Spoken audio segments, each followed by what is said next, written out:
안녕하세요 여러분, 예지예요. 저는 콜롬비아 교육대학원에서 학교 심리학을 공부하고 있어요.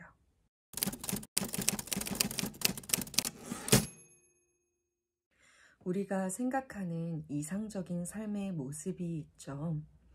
주변 사람들과 관계가 원만하고 일을 잘해서 인정을 받고 그리고 몸도 건강하고 활기찬 그런 모습일 거예요. 그런데 그런 삶에서 멀어지게 하는 요소 중 중독이 있어요. 중독이라고 하면 보통 마약, 알코올, 그리고 도박 정도로 흔히 들어보게 되는데, 오늘 소개해드릴 책 멈출 수 없는 사람들의 저자 애담 어트는 우리는 모두가 중독자다 라고 하면서 쇼핑, 운동, SNS, 그리고 심지어 성취 중독까지 포함시켜서 문제를 다루고 있습니다. 그는 중독을 이렇게 정리합니다. 충족되지 못한 욕구를 단기적으로 달래주지만 장기적으로는 해로운 행위를 반복해서 갈망하는 성향. 우리에게 해로운 행위에 우리가 중독되는 이유는 이 단기적 보상이 너무 크기 때문이라고 말합니다. 그리고 이 보상은 도파민이라는 물질로 전달되는데요. 우리의 뇌는 보통 도파민을 아주 소량만 분비합니다.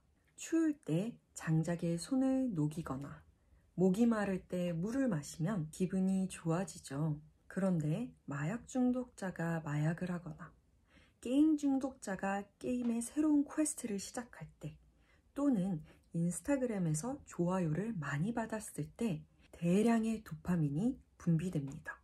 그리고 우리는 쾌락을 느끼게 되는데요.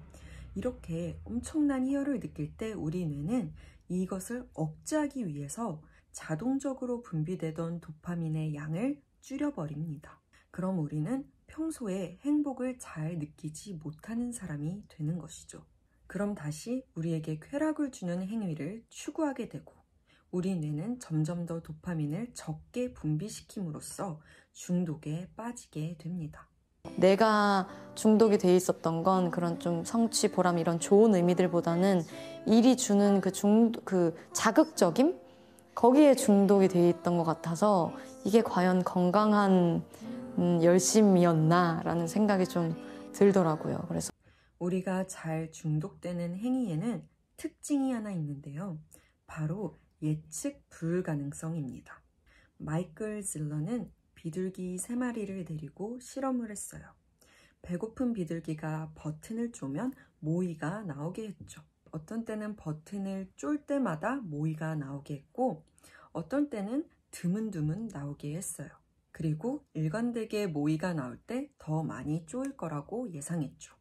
그런데 이 예상은 빗나갑니다. 비둘기들은 버튼을 쪼는 횟수의 50에서 70%만 모이가 나올 때 더 미친 듯이 쪼아댔습니다. 마치 라스베가스의 도박꾼처럼요. 확실한 보상이 보장되지 않을 때 버튼을 쪼는 횟수가 2배로 증가했습니다. 이 실험이 발표되고 나서 37년 뒤 페이스북에 좋아요 버튼이 나옵니다. 사람들은 게시물을 올리고 좋아요를 몇 개 받을지 예측할 수 없었죠. 비둘기에게 모이가 보상이었다면 우리에겐 무엇이 보상일까요? 좋아요 버튼은 우리의 사회적 욕구를 단기적으로 채워줍니다. 인간은 모두 사회적인 존재이기 때문에 남들이 자신에 대해 어떻게 생각하는지 무시하고 살 수가 없어요. 그리고 남들의 피드백이 일관성이 없을 때, 들쑥날쑥할 때 엄청난 스트레스를 받습니다. 페이스북과 인스타그램은 이 일관성 없는 피드백의 전용입니다. 좋아요를 매번 100개 이상 받다가 어느 날 30을 받으면 충격에 빠지죠. 그리고 우리는 100 이상의 희열을 더 느껴야 되기 때문에 점점 더 의존하게 됩니다. 인스타 감성인 곳을 찾아다니고 사진을 여러 장 찍어서 엄선하고 또 완벽하게 편집해서 올립니다. 다른 사람과 보내는 시간, 자기 개발할 수 있는 시간, 휴식 시간을 모두 바치게 됩니다. 이러한 중독의 원리는 생산적인 일에도 똑같이 적용됩니다. 목표 달성 중독인데요. 죽음을 무릅쓰고 가족도 내버려 둔 채 최고봉을 등반하려는 산악인, 삶이 파탄났는데도 멈추지 못하는 도박인, 그리고 퇴근 시간을 넘겨서까지 계속 일을 해야 될 것만 같은 직장인. 다양한 모습으로 우리 주변에 존재합니다. 이 비기능적인 인간의 행동 양상을 인간 행위 전문가 올리버 버크맨은 이렇게 설명합니다. 삶을 도달해야 할 일련의 목표로 생각하면 끊임없이 실패하는 상태에 놓이게 된다. 설사 목표에 도달하더라도 도달하는 순간 목적의식을 잃어버리며 그래서 다시 새로운 목표를 세우게 된다. 그리고 이 목표 중독은 정말 삶의 중요한 요소들, 건강, 관계 등에 소홀하게 만든다는 거죠. 어떻게 하면 이런 중독에서 자유로워질 수 있을까요? 스콧 애덤스는 져서 열정은 쓰레기다에서 대안을 제시합니다. 목표 대신 체계를 세우고 살아라.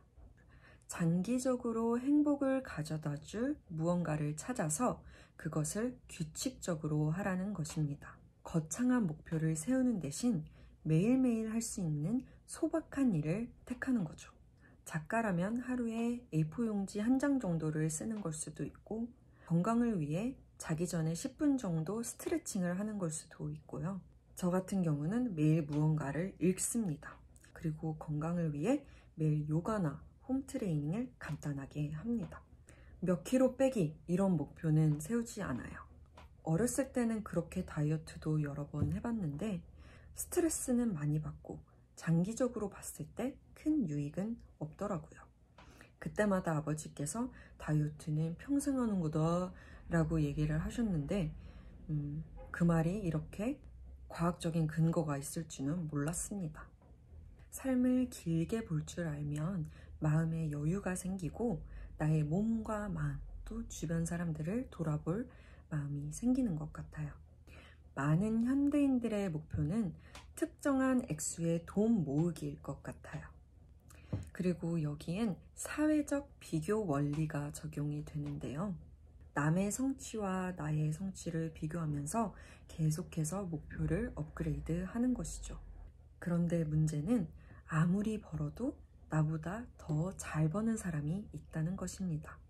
월스트리트의 트레이더였던 포크는 금융계의 90%가 이런 비교 체험을 할 거라 얘기하며 부유한 사람들조차 계속 새로운 목표를 추구하는 이유는 자신의 생업에 대한 유대감이 결여되어 있기 때문이라고 진단했어요. 자신이 하는 일에 진정한 동기부여가 있다면 얼마나 버는지가 그리 중요하지 않다는 것이죠. 일이 성취감을 주지 못할 때 목표가 가짜 주인 행세를 한다는 것입니다. 이것을 깨달은 그는 월스트리트를 떠났어요. 그리고 Grocery Ships라는 비영리 단체를 설립했어요. 성과는 월스트리트에서처럼 드라마틱하진 않을 수도 있어요. 그렇지만 아담스와 똑같은 얘기를 합니다. 목표에 중독되지 말고 작지만 지속적으로 긍정적인 피드백을 주는 무언가를 찾아라. 다른 말로 행복은 강도가 아닌 빈도에 따라 결정이 된다는 것입니다. 배우가 한 작품을 크게 흥행했다고 행복한 배우가 되지 않아요. 오히려 그 큰 희열을 맛본 기억 때문에 결핍을 느끼며 살아갑니다. 그런데 매일 하고 싶은 일을 하며 저녁 때 웃으며 밥을 먹을 수 있는 사람이 있는 사람은 행복합니다. 어떤 행위를 끊으려고 해보신 분들은 아실 거예요. 무조건 억누른다고 해결되지가 않습니다. 첫 번째로는 스스로 동기를 찾는 것이 중요해요. 1에서 10가지 중에 얼마나 변화하고 싶은지를 매겨보세요. 그리고 왜 변화하고 싶은지, 이 행위가 내 삶에 어떠한 영향을 미치고 있는지 구체적으로 생각해 보세요. 내 안에 동기를 찾으셨다면 이제는 이 행위를 빼고 내 삶의 빈자리를 채워줄 대안이 필요합니다. 내 삶을 길게 봤을 때 무엇이 나를 행복하게 할까요? 어떠한 어른, 어떠한 전문가, 어떠한 할머니, 할아버지가 되고 싶으세요?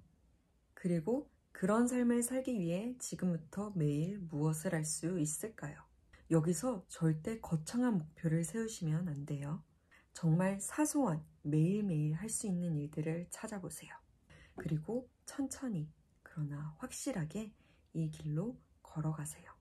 저는 계속 공부하고 공부한 것을 나누면서 여러분을 응원할게요. 안녕.